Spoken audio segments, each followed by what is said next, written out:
عطا کی ہے، اسی کے صدقے میں عطا کی ہے۔ ساری شہرتیں اب تک جتنی بھی ملی ہے اس کا زیادہ تر حصہ اس کلام کو جاتا ہے۔ اس کے صدقے میں اللہ نے بڑی شہرتوں سے نوازا، اور اسی کے صدقے میں اللہ تعالیٰ نے نجف اشرف کی حاضری سے مجھے مشرف فرمایا تھا۔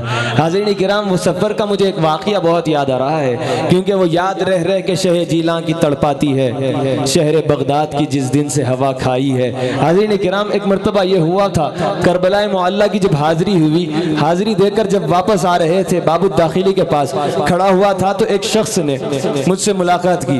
میں بڑائی اپنی نہیں کر رہا ہوں، مولا مشکل کشا کا فیضان بتلانے لگا ہوں۔ حاضرین کرام، ایک شخص آ کر ملاقات کرتا ہے، آپ حضرات کے لیے شاید نیا ہے یا پہلے بھی آپ حضرات کو میں نے سنا دیا ہے یہ واقعہ۔ حاضرین کرام، ایک شخص آتا ہے، آ کر مجھے کہتا ہے کہ بھائی مبارک ہو، میں آپ کو کچھ تحفہ دینا چاہتا ہوں۔ میں نے کہا بھائی دے دو، ٹھیک ہے۔ مولا حسین کی بارگاہ میں تحفہ میں نے قبول کیا، تحفہ میں نے لے لیا۔ لینے کے بعد اس سے پوچھا بھئی آپ کہاں سے ہے، آپ کا نام کیا ہے؟ میں اس کو جانتا نہیں تھا۔ حاضرین کرام، بہرحال جب تحفہ جب لے لیا تو اس سے میں نے پوچھا، توجہ اگر ہے، ماشاءاللہ۔ حاضرین کرام، جب تحفہ میں نے لے لیا تو ان سے پوچھا کہ بھائی آپ جانتے کیسے؟ تو اس نے کہا برابر چائے پیتے پیتے سماعت کریں۔ حاضرین کرام، میں نے ان سے پوچھا کہ آپ جانتے کیسے؟ تو انہوں نے کہا کہ اللہ سیما ریکارڈز کو سلامت رکھے، انہوں نے کہا یوٹیوب پہ ہم نے ایک کلام سنا ہے، کون علی کون علی کون علی، تو وہ بہت پسند آیا تھا، یہاں پر آپ سے ملاقات ہوئی تو جی چاہا کہ آپ کو تحفہ دے دوں۔ میں نے کہا بہت شکریہ، ٹھیک ہے۔ مولا حسین کی بارگاہ میں مولا علی کی منقبت پڑھنے پر نذرانہ ملا تھا، حاضرین کرام تحفہ ملا تھا۔ میں نے پھر ایسے ہی پوچھ لیا کہ بھائی ہے کیا تحفہ آخر؟ سنیے گا، اپنے آنکھوں کو بھی کھول کر سنیے گا، کانوں کو بھی کھول کر سنیے گا۔ اگر آنکھیں بند بھی ہے تو یہ جملہ سننے کے بعد آنکھیں ضرور کھل جائے گی انشاءاللہ، کیونکہ میری بھی کھل گئی تھی۔ حاضرین، جب اس سے پوچھا ہم نے کہ بھائی تحفہ ہے کیا آخر، تو اس نے بالکل بغیر ایک سیکنڈ کا ویٹ کیے ایک جملہ کہا، بھائی یہ کفن ہے۔ اس نے کہا بھائی یہ کفن ہے۔ جی ہاں، اسی میری بھی آنکھیں کھلی تھی، میں پریشان ہو گیا، کہنے لگا کہ بھائی آخر وجہ کیا ہے؟ یہاں کفن تحفہ دے رہے ہیں، کہتے ہیں آپ، پھر کہتے ہیں کفن ہے یہ۔ اس وقت ہمارے ایک بھائی تھے، بھائی ہے، اللہ ان کی عمر میں برکتیں عطا فرمائے، عزیز صاحب حیدرآباد کے ایک ساتھی ہے ہمارے، وہ ایک شعر اکثر کہا کرتے تھے، تو وہ وہاں پر مجھے یاد آیا۔ لوگ جب جاتے ہیں تو کہتے ہیں کہ بھائی عراق کا ماحول تھوڑا پریشان کن ہے، وہاں پر فائرنگ وغیرہ ہوتی ہے، وہاں جانے ضائع ہو جاتی ہے۔ حال ہی میں اسید الحق صاحب کو بھی وہاں پر شہید کر دیا گیا تھا۔ حاضرین کرام، یہ واقعات تھے، تو وہاں پر وہ جملہ مجھے یاد آیا، تو مولا حسین کے روزے کو دیکھ کر ایک جملہ میں نے کہا۔ وہ جملہ یہ تھا کہ موت کی تمنا لے کر گیا تھا کربلا کو میں، موت کی تمنا لے کر گیا تھا کربلا کو میں۔ توجہ چاہ رہا ہوں، مصرع بڑا سادہ ہے، لیکن ڈوب کر سنیں گے تو انشاءاللہ تعالی اتنا مزہ دے گا، دن رات گزر جائے گا، یہ مزہ ختم نہیں ہوگا انشاءاللہ۔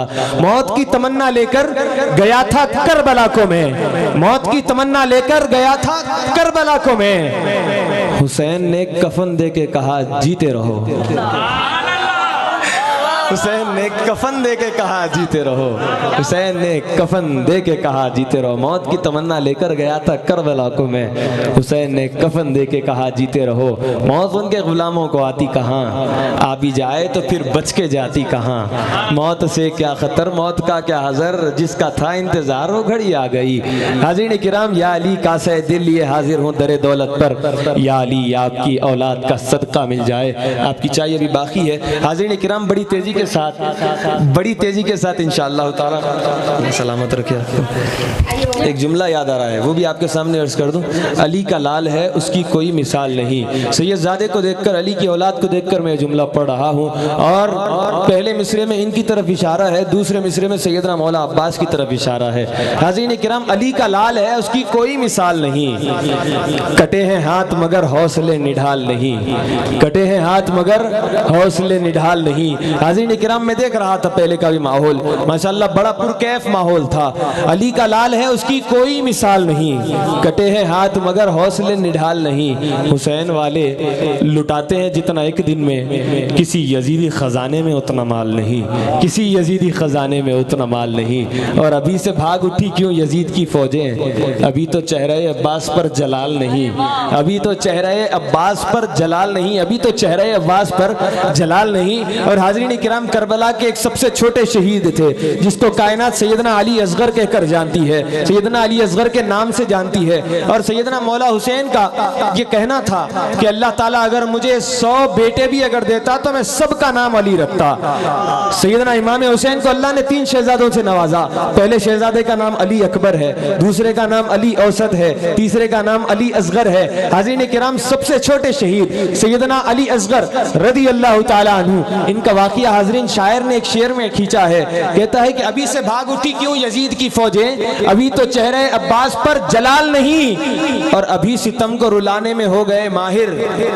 ابھی تو عمر بھی اصغر کی 1 سال نہیں, ابھی تو عمر بھی اصغر کی 1 سال نہیں, ابھی تو عمر بھی اصغر کی 1 سال نہیں. اور بس انہیں لائے ہو عباس سے لڑنے کے لیے, بس انہیں لائے ہو عباس سے لڑنے کے لیے, اپنی حاضری مکمل کر رہا ہوں, بس انہیں لائے ہو عباس سے لڑنے کے لیے. تاریخ دانوں نے کہا تھا کہ کربلا کے معرکے میں, کربلا کی جنگ میں یزیدیوں کی جانب سے 22,000 کا لشکر تھا. کسی تاریخ دان نے لکھا کہ 20,000 کا لشکر تھا, کسی نے لکھا کہ 18,000 کا, کم سے کم 18,000 کی بات آئی. حاضرین اگر 18,000 بھی لے لے یا زیادہ سے زیادہ 22,000 بھی اگر لے لے, شاعر کہتا ہے کہ بس انہیں لائے ہو عباس سے لڑنے کے لیے, بس 22,000 کو لائے ہو عباس سے لڑنے کے لیے. اگلا مصرع بڑا بھاری ہے حاضرین, کائنات سے بھاری جملہ آپ کے سامنے ہے. بس انہیں لائے ہو عباس سے لڑنے کے لیے, اتنے لشکر پہ تو اصغر کی ہنسی بھاری ہے. سبحان اللہ. اتنے لشکر پہ تو اصغر کی ہنسی بھاری ہے, اتنے لشکر پہ تو اصغر کی ہنسی بھاری ہے. بس انہیں لائے ہو عباس سے لڑنے کے لیے, اتنے لشکر پہ تو اصغر کی ہنسی بھاری ہے. چلو میں بھر کے آب کو پانی پہ مار کر عباس نے فرات کو پانی پلا دیا, عباس نے فرات کو پانی پلا دیا. بس انہیں لائے ہو عباس سے لڑنے کے لیے, اتنے لشکر پہ تو اصغر کی ہنسی بھاری ہے, اتنے لشکر پہ تو اصغر کی ہنسی بھاری ہے. ماشاءاللہ آپ تمام حضرات کا شکریہ, آپ نے اس ناچیز کو اتنی کھلی سماعتوں کے ساتھ سماعت کیا. آئیے اب میں بلا تاخیر دعوت